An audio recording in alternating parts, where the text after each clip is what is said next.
சூரா அல்-பக்ரா 67 முதல் 69 வரை. அஊது பில்லாஹி மினஷ் ஷைத்தானிர் ரஜீம். وَإِذْ قَالَ مُوسَى لِقَوْمِهِ إِنَّ اللَّهَ يَأْمُرُكُمْ أَن تَذْبَحُوا بَقَرَةً قَالُوا أَتَتَّخِذُنَا هُزُوًا قال أعوذ بالله أن أكون من الجاهلين قالوا ادع لنا ربك يبين لنا ما هي قال إنه يقول إنها بقرة لا فارض ولا بكر عوان بين ذلك فافعلوا ما تؤمرون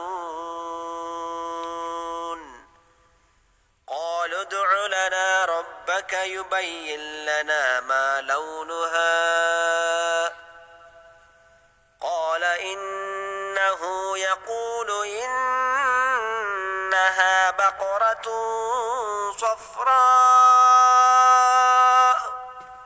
فاقع لونها تسر الناظرين. இன்னும் இதையும் நினைவு கூறுங்கள். மூசா தம் சமூகத்தாரிடம், நீங்கள் ஒரு பசுமாட்டை அறுக்க வேண்டும் என்று நிச்சயமாக அல்லாஹ் உங்களுக்கு கட்டளையிடுகிறான் என்று சொன்னபோது அவர்கள், மூசாவே, எங்களை பரிகாசத்திற்கு ஆளாக்குகின்றீரா என்று கூறினர். அப்பொழுது அவர், அப்படி பரிகசிக்கும் அறிவினர்களில் ஒருவனாக நான் ஆகிவிடாமல் அல்லாஹ்விடம் பாதுகாப்பு தேடுகிறேன் என்று கூறினார். அது எத்தகையது என்பதை எங்களுக்கு விளக்கும்படி இறைவனிடம் எங்களுக்காக வேண்டுவீராக என்றார்கள்.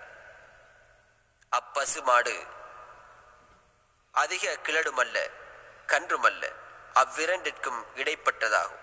எனவே உங்களுக்கு இடப்பட்ட கட்டளையை நிறைவேற்றுங்கள் என்று அவன் அல்லாஹ் கூறுவதாக மூசா கூறினார். அதன் நிறம் யாது என்பதை விளக்கும்படி நமக்காக இறைவனை வேண்டுவீராக என அவர்கள் கூறினார்கள். அவர் கூறினார், திடமாக அது மஞ்சள் நிறமுள்ள பசுமாடு, கெட்டியான நிறம், பார்ப்பவர்களுக்கு பரவசம் அளிக்கும் என அல்லாஹ் கூறியதாக மூசா கூறினார்.